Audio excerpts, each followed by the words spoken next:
Voilà, gloire à Dieu. Est-ce que vous entendez bien? Parce que moi, j'ai pas une voix très forte. Hein. Est-ce que vous mettez un peu plus fort pour ceux qui sont trop forts? Est-ce que vous entendez? Voilà. Gloire à Dieu. Quand ça ne va pas, vous levez la main, je comprendrai et je demanderai pour vous. Voilà. Que Dieu soit béni. J'aimerais lire avec vous un passage dans le livre de Ruth au chapitre 1. Et voilà ce qui est écrit. J'ai oublié de le mettre là parce que ma vue n'est pas terrible. Ici, j'ai plus de lumière en me mettant là. Voilà. Du temps des juges. Attends, on va prendre comme ça. Voilà.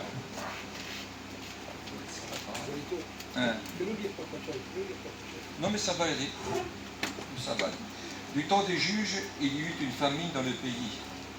Un homme de Bethléem, de Juda, partit avec sa femme et ses 2 fils pour faire un séjour dans le pays de Moab. Retenez ça.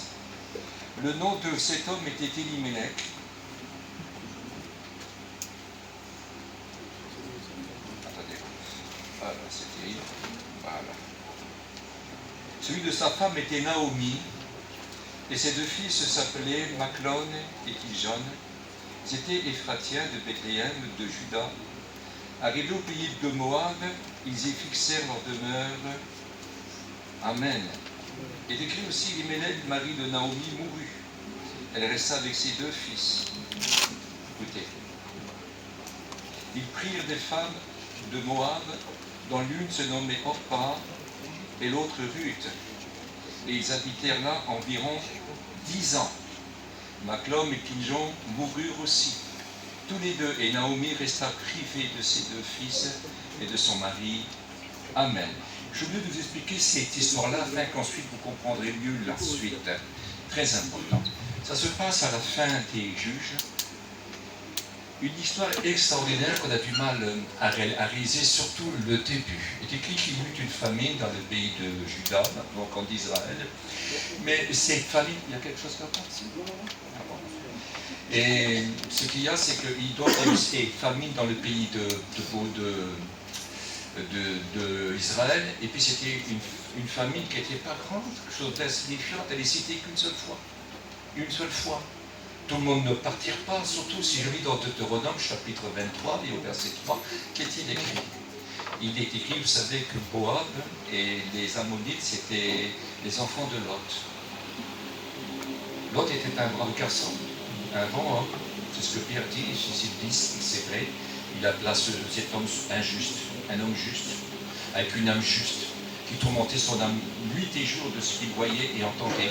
Il n'était pas d'accord avec tout ce qui se passait, on ne rentre pas dans tous les détails. Ce que je voudrais essayer de vous faire comprendre, il est écrit, vous regardez de quelle façon Dieu s'est délivré les hommes justes, et il délivra Lot de Sodome et Gomorrhe d'une façon merveilleuse. Mais voici que le temps a passé. Le temps a passé, des siècles ont passé. Vous savez que Lot était avec Abraham, c'était le neveu de Abraham, et puis bon, c'est des cousins, quoi, les Moab et puis les Ammonites, ils sont cousins, mais avec les siècles, ils ont changé. Quand Israël est sorti de l'Égypte, il s'est passé une chose, qu'ils ont harcelé Israël. Ils ne voulaient pas qu'Israël passe par leur territoire. Et puis, ils le craignaient en même temps, parce qu'ils sentaient que c'était un peuple qui était fort, qui était puissant. Dieu était avec ce peuple-là. Alors, ils vont même essayer de soulever, vous avez tous entendu parler, surtout ceux qui sont chrétiens, les serviteurs encore plus, qu'il y avait un certain homme dans ce pays qui était aussi un homme de Moab et qui était un prophète qu'on appelait Balaam. Un homme d'une intelligence, écoutez, avec Dieu, incroyable, un véritable prophète, tant il n'est pas juif. Il n'est pas juif. Il n'est pas juif. Et c'est la race des Juifs, c'est-à-dire c'est Abraham, la descendance d'Abraham, et les 12 tribus qui sont juifs. Mais eux ne font pas partie de ces tribus-là, de ces 12 tribus-là. Et puis, mais un prophète incroyable, quand il priait, il voyait une apparition de Dieu. Une apparition, quelque chose qui ressemble à Dieu. C'était Dieu, mais pas Dieu dans toute sa puissance. Et voyons que ce peuple-là ne peut rien faire. Il est dit que le roi de Moab, je crois qu'il s'appelait Barak, il est venu vers le prophète, il va dire, maudis-moi ce peuple. Il dit, mais je ne peux pas. Dieu le bénit, moi je ne peux pas faire autrement. À chaque fois que je veux le maudire, Dieu ne veut pas, il n'est pas d'accord. Mais voilà, pour de l'argent, il va faire une chose. Il a dit, c'est ce qu'on choses à faire. Va avec tes filles. Va avec les femmes. Et puis, fais du commerce avec eux. Allez les voir, puis ils vont se marier aussi. Et puis quand ils vont se marier, ils vont adorer faux Dieu. C'est ce que Dieu avait défendu justement par le moyen de Moïse en disant, écoute, tu leur diras qu'il ne faudra pas se marier avec des femmes étrangères. Parce qu'elles détourneront vos cœurs pour adorer leur faux Dieu. Et puis bon, Dieu a arrangé tout ça. Vous savez, Dieu a été grand, mais ça aurait pu tourner très très mal. Même il vous est écrit que c'est Moïse qui a fait mourir Balaam. Il y a eu une guerre. Je ne rentre pas dans tous ces détails-là. Écoutez, pour de l'argent, il a trahi. Malheureusement, ça arrive. C'est un homme qui n'est même pas sous la loi.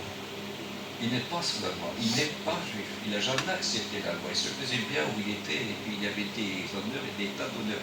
Mais il a mal tourné. Et Dieu est en colère. Il dit, pour toujours, je ne veux pas que vous ayez de rapport avec moi. Et puis je ne veux pas que vous ayez des rapports avec les Ammonites, c'est-à-dire les deux fils qui étaient descendants de Lot.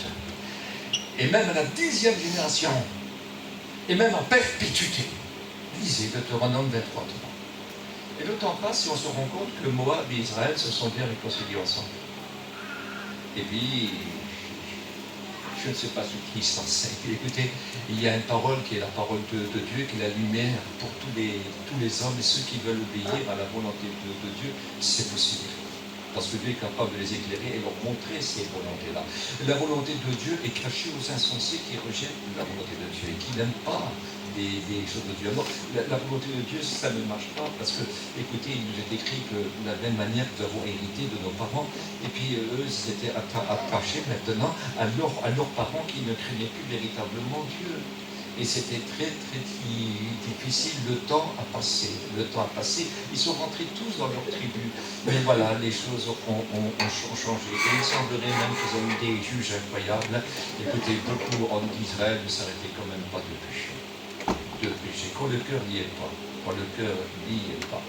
Et donc ils sont partis à Moab. D'abord, ils devaient signer une journée, mais ensuite ils s'y fixèrent.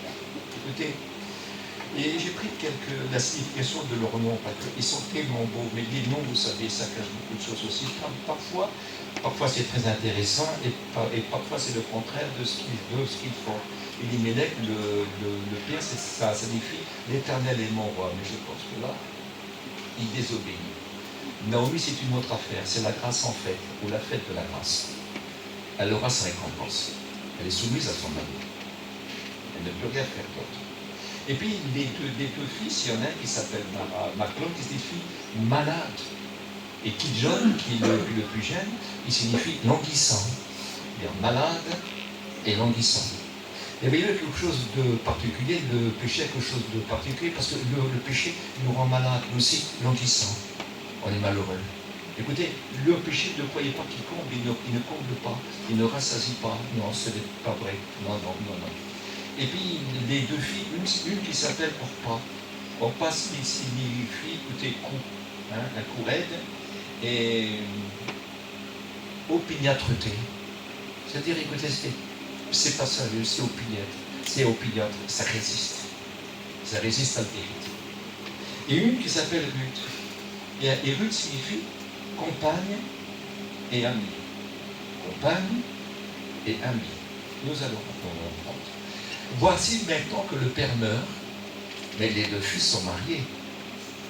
Et Naomi est coincée avec ses fils, elle est embêtée, elle ne peut rien faire. Mais quelque chose de particulier, vous vous rendrez compte que Naomi reste fidèle à Dieu. Elle aime Dieu, véritablement, elle aime Dieu, véritablement. Et voici maintenant que les deux fils aussi meurent. Le père est mort, les deux fils sont morts, elle n'a plus envie de rester là-bas. Elle sait que Dieu a visité le peuple. Ça fait longtemps que le peuple était visité. Ils sont restés là parce que le mari a voulu, parce que les fils ont voulu. Écoutez, mais une chose qui s'est passée, ils sont malades. Il y a opiniâtreté, il y a tout ce que vous voulez.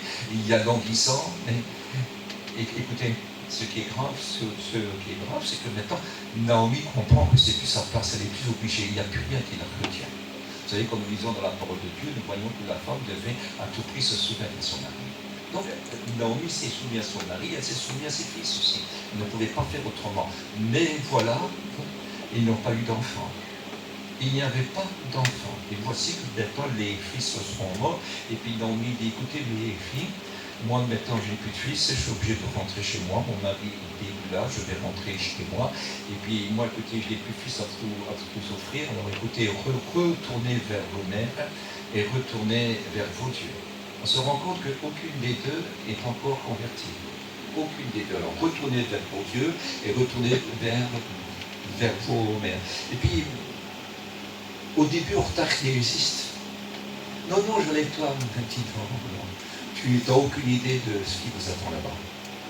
Non, non, non, non, non. Et puis voici qu'elle part, mais Ruth insiste. Ruth veut rester à tout prix. Elle veut rester avec sa belle-mère. Elle dit, je vais avec toi, moi je vais avec toi. Puis elle veut à tout prix, à tout prix, à tout prix, à tout prix. Elle veut. Et puis donc il dit, écoute, tu ne sais pas ce qui t'attend. Tu es une étrangère, toi. Tu vas aller là-bas, puis elle pourrait même dire, quel juif va t'épouser? C'est pas possible. Écoute, retourne chez toi. Et sois heureuse. Va vers tes dieux. Ne reste pas avec moi. Voilà. Là-bas, tu seras malheureuse. Et puis voilà, elle n'est pas d'accord. Elle veut dire que l'Éternel me traite dans toute sa rigueur. Elle commence maintenant à parler de Dieu. Si je te quitte, écoute, tu ne sais pas ce que tu dis. Tu dis n'importe quoi. Tu fais n'importe quoi. Là-bas, tu ne seras pas heureuse. Il n'y a pas d'avenir. C'est ce qu'elle a voulu faire comprendre. Elle dit, ah non, non, non, non, non, non. Où tu iras, j'irai. Qu'est-ce que c'est? Où tu iras, j'irai. Et ça prouve que Naomi est quelque chose de particulier. Elle a toujours aimé son Dieu. Elle a toujours adoré son Dieu. Elle a toujours servi son Dieu. Elle ne s'est pas liée aux gens de Moab. Jamais, jamais, jamais, jamais. C'était une femme qui était malheureuse, qui a souffert, mais néanmoins ne pouvait pas faire autrement. Elle dit, où tu iras, j'irai. Mais quel témoignage que cette femme-là devait avoir, non? Pour que cette fille, parce qu'elle a compris que son Dieu n'est pas n'importe quel Dieu. C'est un Dieu merveilleux, exceptionnel. Oui, Dieu est merveilleux. Oui, Dieu est incomparable. Dieu est inégalable. Et Dieu est irremplaçable. Écoutez, Dieu est tout. Sans Dieu, ni la richesse, ni la pauvreté nous fait de la valeur. Nous sommes absolument rien. Écoutez, absolument rien. Ce qui fait notre valeur et qui va combler véritablement notre cœur, c'est Dieu. Nous avons un cœur que Dieu a créé. Et puis, écoutez, il n'y a que Dieu qui peut le remplir. Il n'y a que Dieu qui peut le satisfaire. Et ça, c'est très important. Et Dieu désire véritablement changer ta vie. Excuse-moi de te dire ça. Dieu veut véritablement changer ta vie. Il est capable de changer les temps et les circonstances. Que vous verrez que pour Ruth, les temps et les circonstances vont changer. Malgré tout, rien ne pourra arrêter l'ascension de cette femme-là devant Dieu. Rien ne pourra arrêter la grâce que Dieu veut lui faire. Tout ça parce qu'il y a un vrai témoignage. Un bon témoignage. Vous savez que l'apôtre Pierre, il reconnaît quand il voit le soldat romain et à Chopé, et puis à Césarée, Chopé, excuse, et puis qu'il va lui dire, écoute, je suis venu parce que tu as envoyé tes hommes, et puis Dieu m'a parlé de venir vers toi et de dire tout ce que je sais au niveau du Christ, et puis il va tout lui expliquer, parce que je remarque que n'importe où sur la terre, celui qui aime Dieu et qui le craint, lui est agréable. Et Corneille était agréable à Dieu, il aimait Dieu, il était devenu prosélyte, c'est-à-dire qu'il avait accepté la loi de Dieu, mais ne connaissait pas encore le Maître Jésus. Et puis, Dieu lui avait dit, par le moyen d'un ange, écoute, envoie des hommes, parce que quand tel descend, écoute, il y a l'apôtre Pierre, et tu le feras venir. Donc il est venu avec eux, puis quand il a vu tout ça, il va commencer à parler, parce qu'il nous écrit que quand il dit, dis-nous tout ce que le Seigneur t'a ordonné de nous dire, parce qu'il sait que maintenant il va lui parler de ça.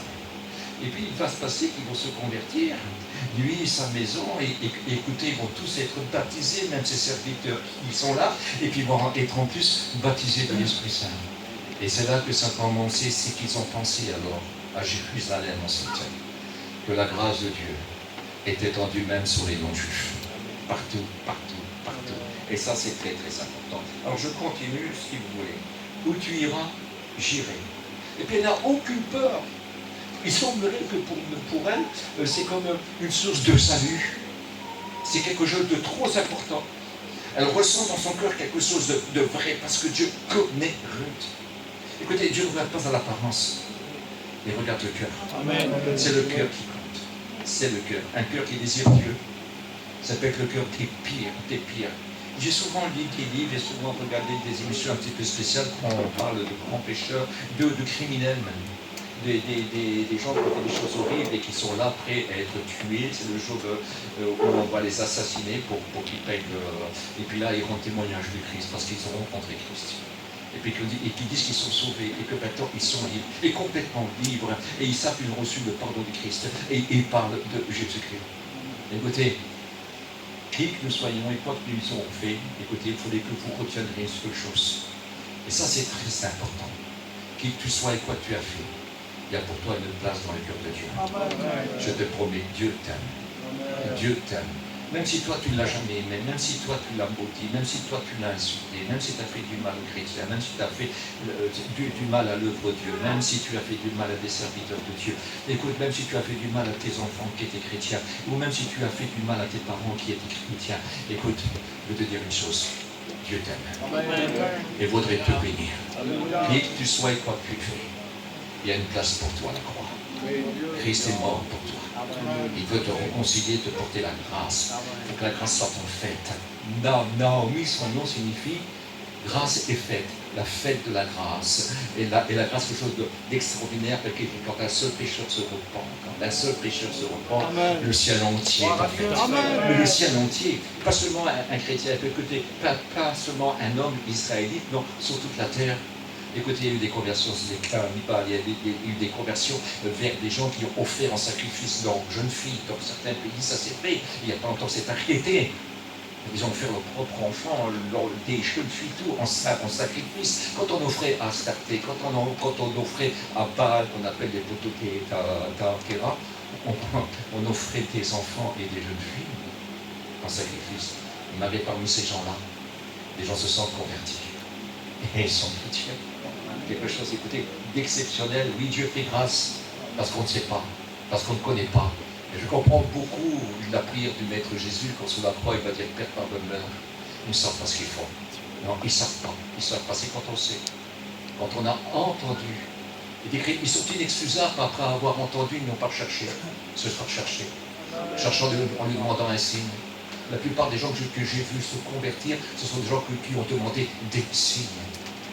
Des gens qui tombaient dans des grands malheurs et des grandes souffrances, ils avaient écouté l'évangile auquel ils avaient toujours résisté, mais en écoutant, en passant dans ces douleurs-là, je dis, et si Dieu existe, et si c'est vrai, et si c'est vrai ce que disent les chrétiens, et si c'est vrai ce que disent leurs pasteurs, alors moi je vais demander aussi si c'est vrai, donne-moi un signe, si tu existes, alors j'ai besoin de toi. Si tu es capable de pardonner n'importe quel péché, je suis un pécheur, je suis un misérable. Si tu peux changer ma vie, alors fais-le. Si tu peux faire un miracle pour moi, un secours pour moi, si tu es capable de faire un prodige pour moi, alors je t'en supplie, révèle-toi.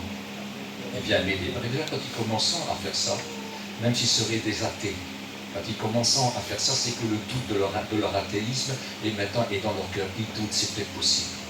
Et il existe quand même. Je l'ai ignoré, je l'ai rejeté. Mais aujourd'hui, je comprends qu'il est peut-être. Alors je vais lui demander. Quand Jésus s'est fait appeler, puis Dieu s'est fait appeler, je suis. Il est le tout. Et le je suis, écoutez, a mis dans le cœur de tous les hommes. De tous les hommes. La pensée d'éternité. Mais comment l'atteindre? Il écrit que Jésus-Christ, c'est le chemin. C'est le chemin. C'est la vérité. Et c'est la vie. Par le moyen de Christ, il met une route, un chemin dans notre désert. Un désert où on s'est égaré, où il n'y a que des mirages, mais pas de miracles. Où on est constamment trompé, jamais rassasié, toujours déçu, toujours des faux choix. On court au point d'eau, croyons que c'est un point d'eau. Non, c'est un point de sable. Et on souffre, et on souffre. Est-ce que vous réalisez ça? Et c'est très très important. Écoutez, j'ai rencontré dans ma vie des gens qui pouvaient vivre comme des gens de la Jet 7. Je vous promets que c'est vrai. Et puis ils n'ont jamais été rassasiés. Puis ils ont tout essayé. Et ils ont tout coûté. Puis ils étaient toujours désespérés. Et puis ils ont logé dans des choses folles. Écoutez, tout ça pour un petit délire, pour être un petit peu heureux. Ils n'ont jamais trouvé. Et puis un jour, on leur a présenté un simple charpentier. mais qui pouvait réparer ta vie. Amen. Un homme qui a dit, je suis doux et humble de cœur. Alors on leur présentait ce Christ-là. Et ils ont dit oui au Christ. Alors maintenant, il faut peut-être de lâcher cette histoire. Ceux qui le sentent, mais ils sont heureux, ils sont rassasiés. Écoutez, certains, c'est vers les gens qui ont trop la belle vie qu'on trouve le plus de deuil, plus de suicide. Vers les gens qui ont trop la belle vie, parce qu'ils s'en sortent pas. Ils ont goûté à la drogue, ils ont goûté à ça, ils ont goûté à ça, puis la déception. Et puis, de vous avoir, c'est devenu des pigeons. C'était des pigeons qui étaient trompés, comme le fils prodigue, un pigeon. Quand il a tout dépensé, il n'y avait plus d'aide pour lui, il n'avait plus rien à chez son père.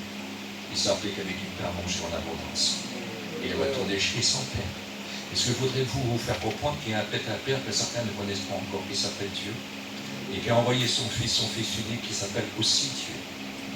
Oh Dieu, ton Dieu t'a donné, t'a établi, t'a assis, t'a donné le nom le plus grand. Puis il a envoyé son fils pour dire que son père l'aimait. Puis il a prouvé ce qui est amour, parce qu'il a voulu porter, écoute, ta souffrance. Il a connu toutes les souffrances, tous les rejets, tous les calomnies, toutes les humiliations. Il a tout connu d'une façon épouvantable. Écoutez, et puis pas seulement les humiliations à toi, mais les humiliations de la terre entière, parce qu'il est venu pour sauver tous les hommes si les hommes le veulent. Est-ce que vous réalisez, bien sûr, toute la terre ne sera pas sauvée, on le sait très bien, mais toute la terre pourrait être sauvée si elle accepterait le Maître Jésus. Et ça serait tellement beau. Si ce soir toute la terre se convertirait, écoutez, s'il n'y a plus personne à convertir, je suis sûr que l'enlèvement se ferait ce soir, c'est que la terre serait convertie. C'est ce que Dieu veut. Et justement, s'il use de patience, on va dire prendre son église. Mais c'est pour en sauver le plus grand nombre, c'est pas moi qui dis ça, votre Pierre. C'est une réalité. Dieu veut sauver l'humanité. Et peut-être fait partie de ces gens qui devraient venir, ça a fait le jour. Ça a fait le jour, il en manquait peut-être autant. Et ça va tout moins. Je t'en supplie. Avant qu'il soit trop tard, bien sûr, tu ne pourras pas sauver les autres, mais ce soir, tu peux sauver ton âme. Tu peux demander au Sauveur de te pardonner, parce qu'il veut le faire. Deuxième point très important, il dira, où tu demeureras, je demeurerai. C'est quelque chose quand même un petit peu spécial, parce que Naomi risque la critique aussi. Pourquoi tu l'as emmené ici? Pour quelle raison tu l'as emmené ici? Non? Elle ne peut pas résister parce que, écoutez, c'est une femme qui est à droite, qui aime Dieu. Et puis elle doit se dire, on verra bien. Dieu a son temps, parce qu'ils ont tendance à faire du commerce, ou s'entendre, de bien s'entendre entre eux. Alors peut-être, on verra bien. Il ne peut pas le résister parce que Dieu est avec lui. Pourtant, c'est ce jour-là qu'il se convertit. Parce que peut-être, un quart d'heure avant, elle leur dit, allez-vous-en. Allez chez vos dieux. Et puis, allez chez votre mère. Donc, elle n'est pas convertie, là. Mais voici que là, elle se convertit parce qu'elle ne veut pas quitter. Parce qu'il y a quelque chose dans Naomi, quelque chose, un destin incroyable. Elle ressent quelque chose de très important. Il y a une présence de Dieu. Quelque chose de tellement beau. La présence de Dieu est quelque chose de contagieux pour les Cursaciens. Je recommence. La présence de Dieu, on est contagieux quand on est rempli de Dieu, rempli de l'Esprit Saint. On est contagieux, on amène Jésus. On présente Jésus, on fait ressentir Jésus, on fait ressentir Dieu, on fait ressentir la puissance de l'Esprit qui est en nous. Et ça, c'est très, très important. Écoutez, nous sommes les témoins de Christ. On a vu, on a entendu et on a reçu. Et surtout, il est avec nous. Il est avec nous. Et c'est lui qui appelle. C'est lui qui appelle. Ce n'est pas une religion qui est prêchée ce soir. Non, non, non. On ne prêche pas de religion. On prêche Jésus-Christ, le Fils de Dieu. Et tout l'amour de Dieu qu'ils ont envoyé son Fils pour nous sauver. Voilà de quoi nous parlons. Ce n'est pas une religion, c'est Dieu avec nous. D'abord, Jésus s'appelle Emmanuel, Dieu avec nous. Où tu demeureras, je demeurerai. Écoutez, arrête. Tu ne te rends pas compte? Arrête. Non, je veux. À toutes les belles épouses. Elle dit, ton peuple sera mon peuple. Mais comment? Dieu dit non. Deutéronome 23, verset 3. Dieu a dit non, même après 10 générations, et puis à perpétuité même, il a dit non. Dieu fait grâce au cœur sincère, à ce peuple rebelle, à ce peuple méchant.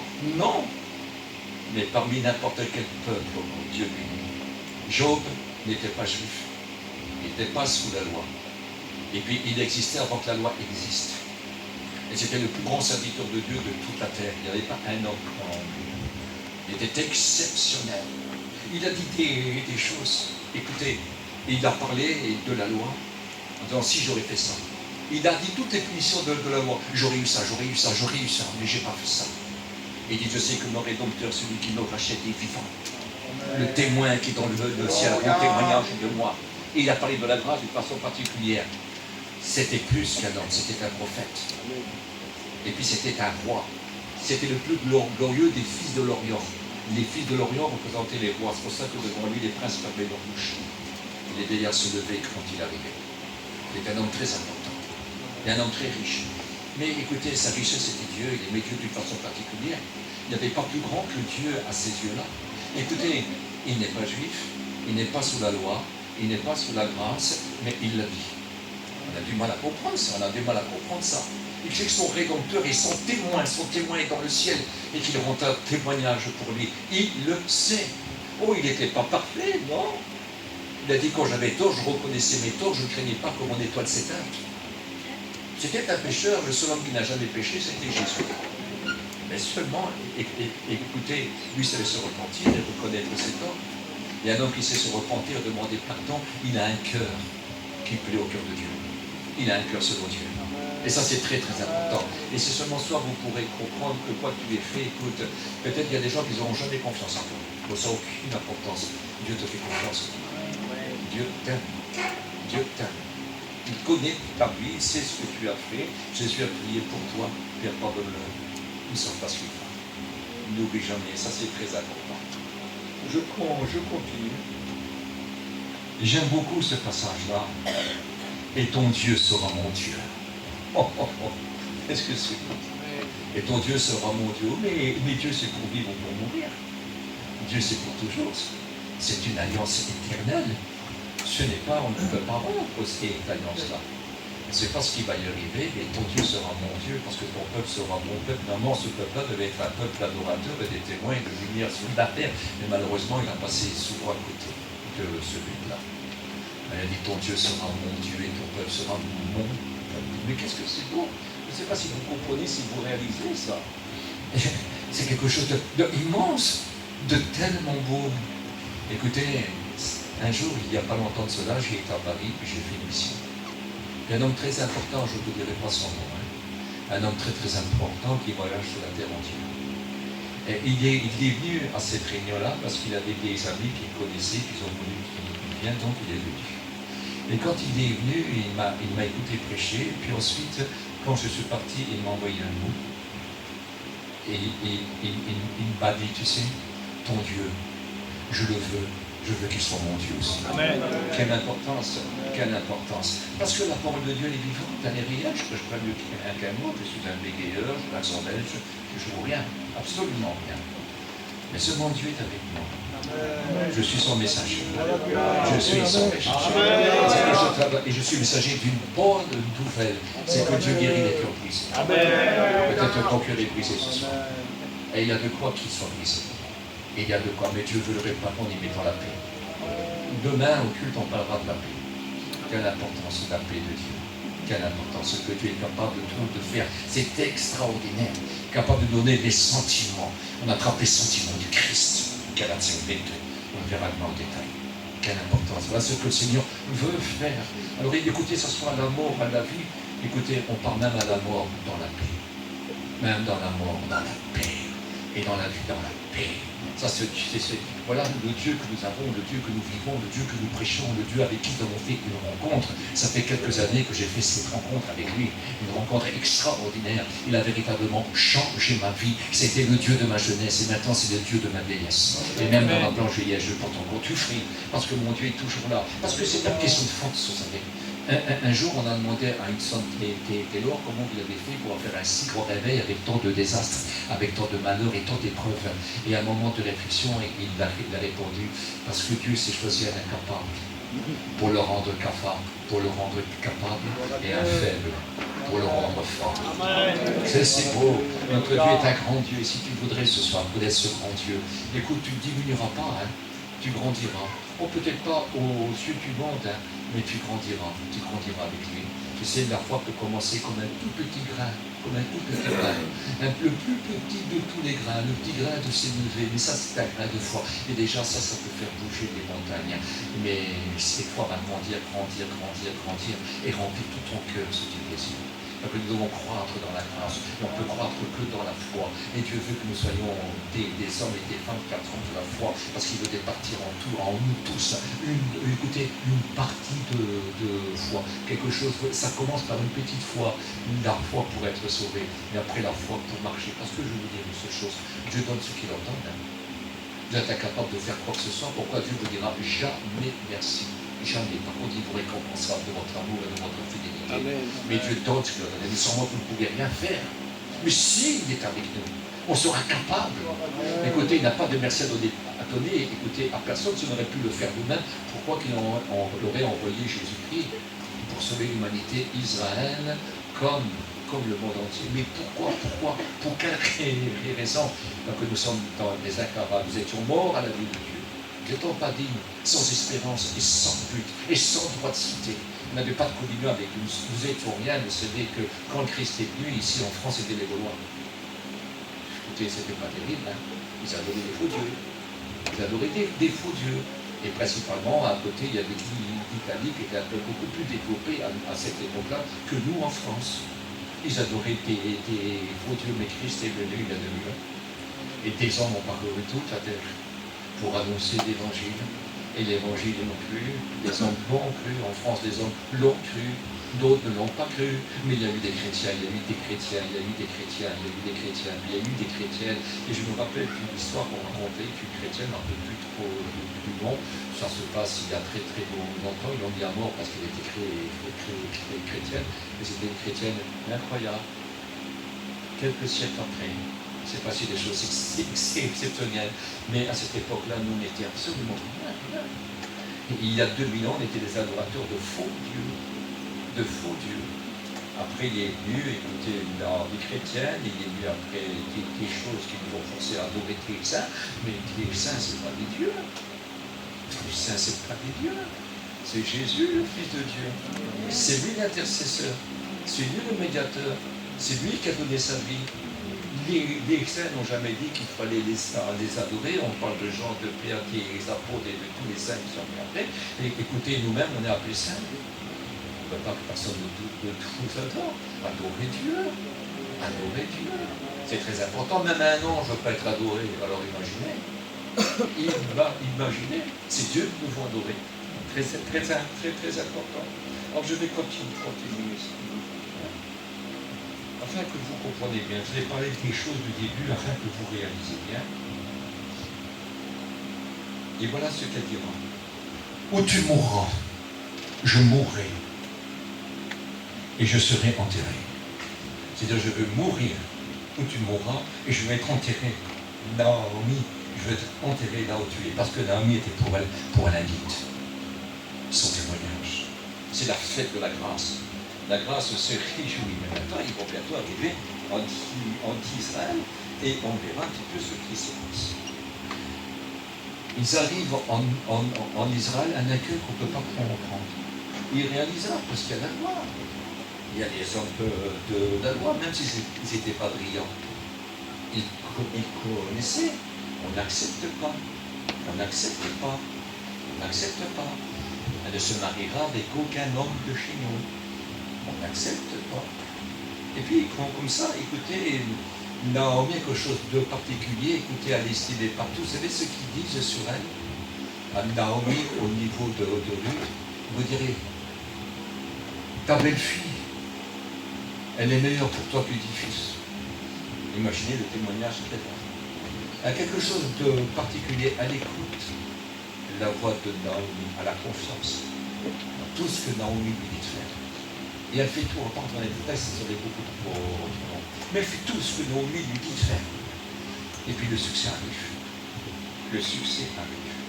Il va se passer une chose, que cette femme qui est rejetée, que cette femme normalement ne devrait pas être, va faire une chose extraordinaire, c'est qu'elle va se marier.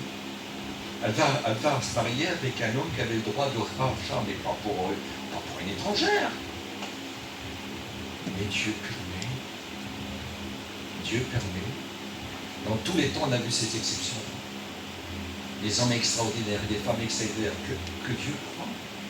Imaginez que quand ils ont sorti d'Égypte, ils ont rencontré à Jéricho une prostituée qui s'appelle Rahab, mais qui craignait Dieu, qui a eu peur et qui a caché les espions pour pas qu'ils soient pris. Et souvenez-vous de quelle manière elle a cru que Jéricho allait être détruit parce que les espions lui ont dit. Et puis elle a demandé, mais moi. Écoute, tu ne crains rien. Quand tu vas venir, tu mettras sur la muraille, là où tu es, parce qu'il y a 2 murailles. Tu mettras où tu es, là sur la deuxième muraille, c'est de l'intérieur, tu mettras sur ta fenêtre un cordon cramoisi. Et puis on le verra. Oui, mais on le verra. Mais qui c'est qui l'a vu? C'est Dieu. C'est Dieu, surtout c'est Dieu. Alors, ils ne pensent pas que les murs vont tomber. Ils ne le savent pas. Ils croient qu'ils vont conquérir ces villas. Elle dit comme ça, tout le monde a peur de vous. Tout le monde est dans l'épouvante. Et puis, bon, bien sûr, elle fait ce qu'elle fait, elle les sauve. Et puis, les voici par partie. Et puis, ils arrivent dans 5 et au chapitre 6 aussi comment on appelle de l'Exode, c'est ça. Enfin, bon, on laisse tomber, non.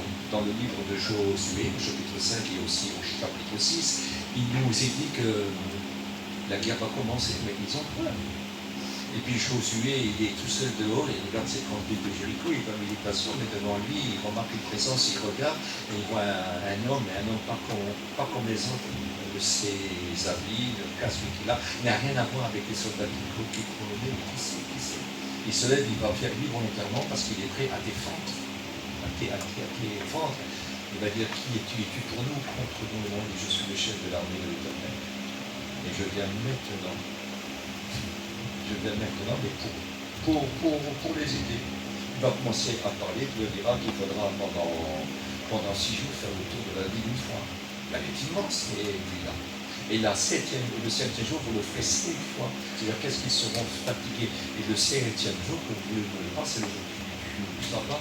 Il faut combattre même le jour du sabbat. Il n'y a pas de repos pour les fidèles. Il n'y a pas de repos pour les obéissants. Pour faire ce que Dieu vous fait. À chaque fois qu'ils ont fait un tour, c'est comme écoutez, ils mettaient une corde autour. Et puis la dernière fois, ils en ont mis 7. Personne ne parlait. Et Dieu a tiré dessus, et nous se sont écroulés. Une chose incroyable. Il y avait une promesse devant Dieu. Alors il ne fallait pas que Josué permette que ces femmes-là meurent.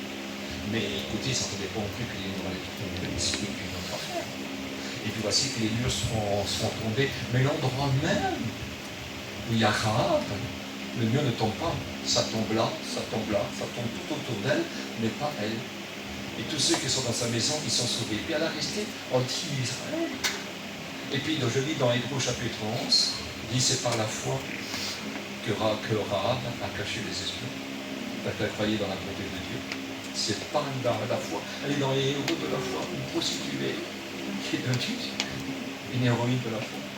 Parce qu'elle a cru. Et quand on prend, on est un héros. On est un héros. Tu veux être un héros? Il y en a qui veulent être des héros devant les hommes, mais c'est pas bon. Parce que ici, leur place et la faiblesse remplacera toujours à un moment ou à un autre, à un certain âge, votre force. Vous serez comme inoffensif et incapable de faire quoi que ce soit. Mais ce qui est extraordinaire, c'est d'être un héros. Même dans GS, pourtant encore beaucoup de fruits. Même si tu aurais 2 petites forces. 2 petites forces. C'est pas beaucoup, hein, 2 petites forces. Tu n'as plus de force, tu es vieux, tu vois plus bien, tu as du mal à marcher, tout est trop dur, ça monte un peu, tu as peur de tout. Écoute, tu entends mal, tout. Mais ces 2 petites forces, si tu aimes Dieu, Dieu peut la multiplier pour être fidèle, pour les obstacles. Ces 2 petites forces-là, il les multiplie. Si t'en faut 10, t'en auras 10. Parce que rien ne se perd et Dieu est un Dieu d'ordre. Si t'en faut 100, t'auras 100%. Parce qu'il veut qu'à n'importe quel âge, que tu marches sur toute la puissance de l'ennemi, que tu écrases, que tu marches sur les serpents et sur les scorpions, et que rien ne peut te nuire. Parce que dans ta vie chrétienne, tu dois rester invincible. Écoutez, le vieillard sans force peut avoir autant de foi qu'un jeune homme. Est-ce que vous comprenez? Parce que ce n'est pas au jeune homme quand il marche à diriger, c'est pas le jeune homme, c'est l'homme dans toute sa force, dans toute son intelligence. C'est comme un jeune lion, c'est pas un lionceau. Écoutez, c'est là où il est le plus fort et le plus dangereux. Mais écoutez, ce n'est pas au jeune homme, même quand il est tout, même qu'il serait un roi. Ce n'est pas à lui en marchant de je ne sais pas. Mais c'est au Tout-Puissant. Il ne faut pas grand-chose, vous savez, à Satan pour faire tomber un homme. Il ne faut pas grand-chose. Et je vais vous dire une chose.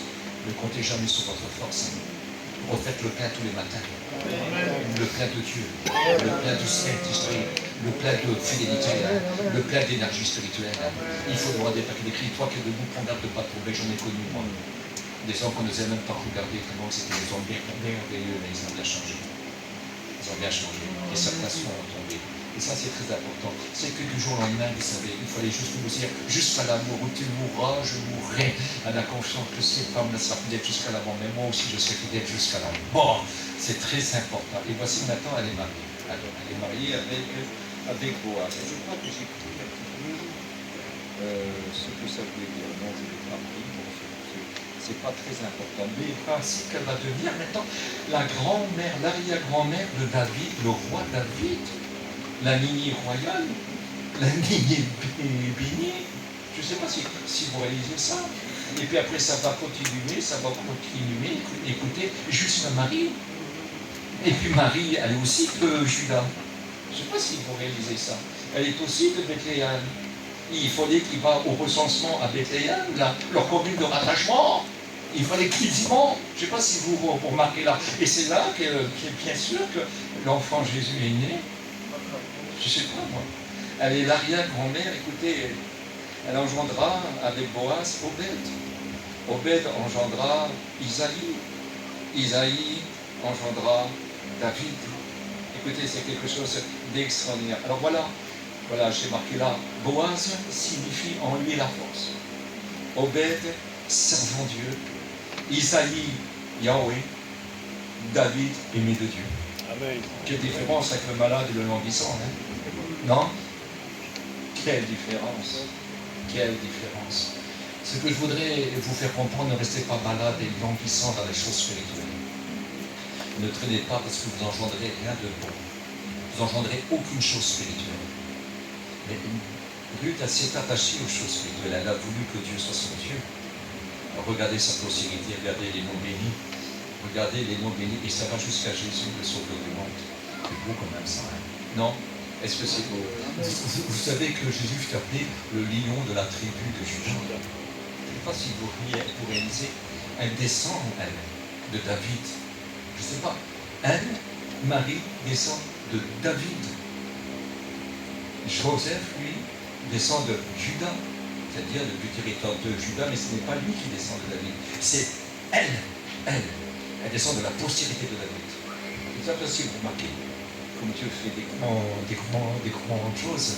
Et puis pareil, un jour, après David, ça descend.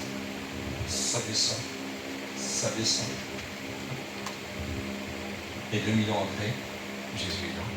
C'est pas beau ça? Jésus est venu, il est toujours là. Il est là. Ce que je voudrais vous dire une chose, c'est que ça commence avec des petites choses. L'église de Jésus-Christ a commencé par des petites choses. J'en ai parlé hier.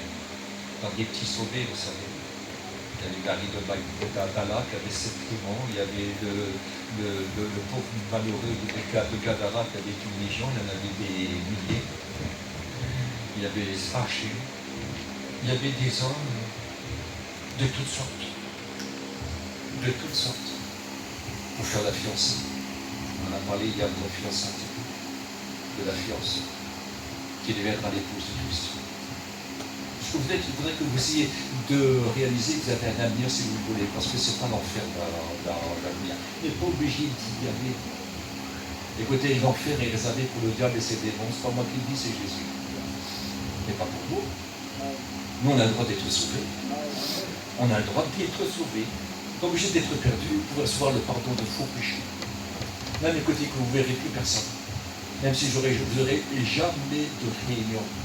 Même si vous ne verrez jamais un pasteur, que vous serez tout seul dans une montagne ou dans une grotte toute votre vie, et que jamais vous ne verrez personne, vous aurez Jésus avec vous, et vous serez sauvés. Écoutez, ce n'est pas la connaissance de la Bible, c'est de connaître Dieu. C'est de connaître Dieu. Parce qu'il y a beaucoup qui connaissent la Bible. Moi, j'ai rentré chez des convertis qui m'ont invité à manger sous le coup. Je ne savais pas très bien ce qu'ils étaient, s'ils étaient chrétiens ou pas. Mais après, ils m'ont parlé de Dieu d'une façon particulière. Écoutez, j'ai quelle connaissance, quel bon chrétien. Et après, je me suis rendu compte par beaucoup d'interactions que je pouvais faire et dire, qu'ils n'étaient pas chrétiens du tout. Ils connaissaient, ils croyaient que Dieu existait, mais ils ne le connaissaient pas. Ce qui compte, c'est de connaître Dieu. Faire une rencontre avec lui. Et cette rencontre, elle se fait avec Jésus. Mon Père vous aime parce que vous m'aimez, que vous avez cru que j'étais sorti de l'huissier. C'est-à-dire que mon amour peut s'étendre sur vous, parce que Jésus, c'est mon amour. Je peux vous aimer. Dieu a prouvé son amour quand Christ est mort pour nous. Est-ce que vous comprenez? Et si nous acceptons ces choses-là, alors l'amour de Dieu peut nous atteindre, nous pouvons être bénis particulièrement. Ce soir, il est très important si tu voudrais y penser et réfléchir. Même je sais que tu crois, mais tu es hésitant, tu es hésitant, tu es hésitant, tu es hésitant. Arrête d'être hésitant.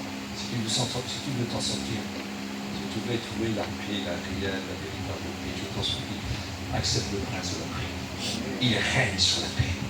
En pleine tempête, souviens-toi, un jour ils sont sur la barque. Et voici que la tempête se relève, mais Jésus dort sur la barque. Il leur a dit, allons de l'autre bord. Il leur a dit, allons de l'autre bord. Et quand il dit, les choses arrivent. Mais voici qu'un tourbillon vient, puis la barque est embarquée d'une façon un petit peu dure. Et puis voici qu'elle se remplit d'eau, puis réveille le maître. Et ils ont fait un reproche. Tu t'inquiètes donc pas que nous périssons. Il s'est levé, il a arrêté le vent et la mer. Il leur a dit, j'en veux de toi. Pourquoi avez-vous douté? Et puis, la barque est arrivée où elle devait aller. Et puis ils ont dit, mais qui est cet homme? Ils le connaissaient encore mal.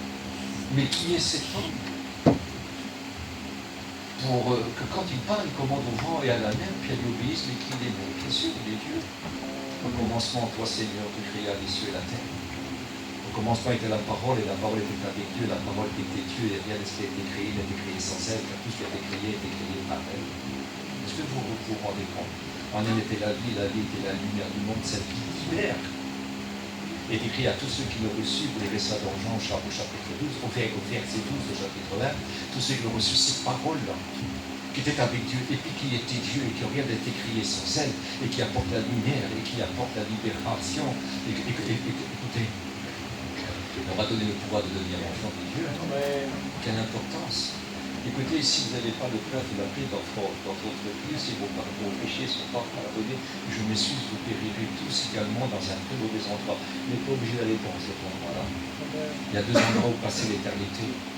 Un très vilain pays qu'on appelle l'enfer. On est très mal reçu, on est très très malheureux.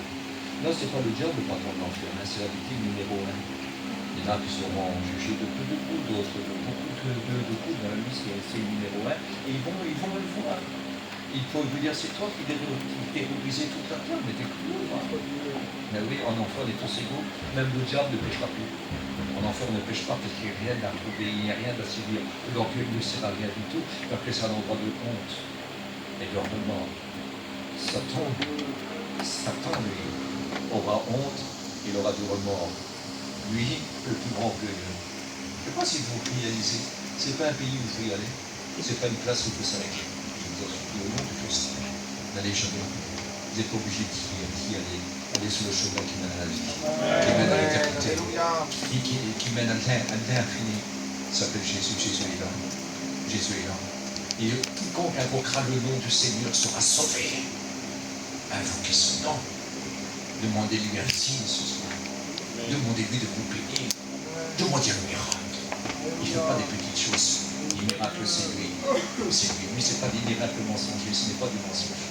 Lui, c'est la vérité. C'est la vérité. J'espère que tu as compris ce soir. Dieu t'appelle encore.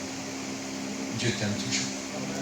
Même si tu t'es éloigné, on peut venir à la réunion 3 fois par semaine, et puis vous savez, vous n'êtes plus avec lui. Non. Ce soir, tu peux recommencer. Demande-lui pardon. Demande-lui pardon. Humblement, je l'ai dit hier, mon appel a duré que 10 minutes. 10 minutes. Moi, j'ai été sauvé il y a plusieurs années. La première seconde, j'ai été sauvé quand j'ai vu ça dans les pompiers, j'ai été sauvé. C'est pour ça qu'il y a 1 an, 2 ans, 20 ans, on ne rentre pas dans tous ces détails-là. Mais quelle importance. Quelle importance. Le Seigneur ce soir voudra le faire pour toi si tu es ici. Simplement un regard, un mot. Il y a des gens à l'agonie, parce que le dernier ennemi que nous avons à combattre, c'est la mort. Il va déterminer qu'un homme vit jusque-là. Et que tu pour demander pardon, il le fait encore. Il le fait parce que c'est tout. Lisez Apocalypse chapitre 13 au verset 8. Lisez Apocalypse au chapitre 17 au verset 8 aussi. Vous verrez que dès la fondation du monde, déjà les noms étaient inscrits dans les livres de vie. Il n'y a rien, personne vit. Le monde n'existe pas. Déjà Dieu sait tout parce que Dieu sait tout. Écoutez, il traverse lui, il ne traverse pas. Il est dans tous les temps, il est contrôlé. Dans tous les temps. Il sait tout d'avance, il sait tout. Il sait tout. Et il donne ce qu'il entend. Il a le droit d'être sauvé. Parce qu'un jour, ce sera plus grand. Celui qui était là, la grâce, a dit, les paroles que vous entendez, c'est celle pour le jugement. Il est écrit que Dieu s'est choisi un homme par lequel il jugera le monde. Et puis ça, c'est le maître Jésus. À ce moment-là, il devient Jésus de ce monde. Tu n'as pas voulu. Maintenant, c'est trop tard parce que tu me vois. Maintenant, c'est trop tard. Trop tard, trop tard. Parce que la foi, c'est de croire sans voir. Il dit, si tu crois, tu verras la gloire de Dieu. Il y en a qui disent, moi, si je vois, alors je croirai. Non, c'est pas ça. Ce n'est pas vrai. Si tu crois, tu verras la gloire de Dieu. Et ça, c'est une gloire. Est-ce que tu voudrais croire ce soir? Parce que ces paroles que tu as entendues, elles te jugeront. Parce que tu sais, Ici bien, je me dis, quand un homme prêche l'évangile, il ne perd pas son temps.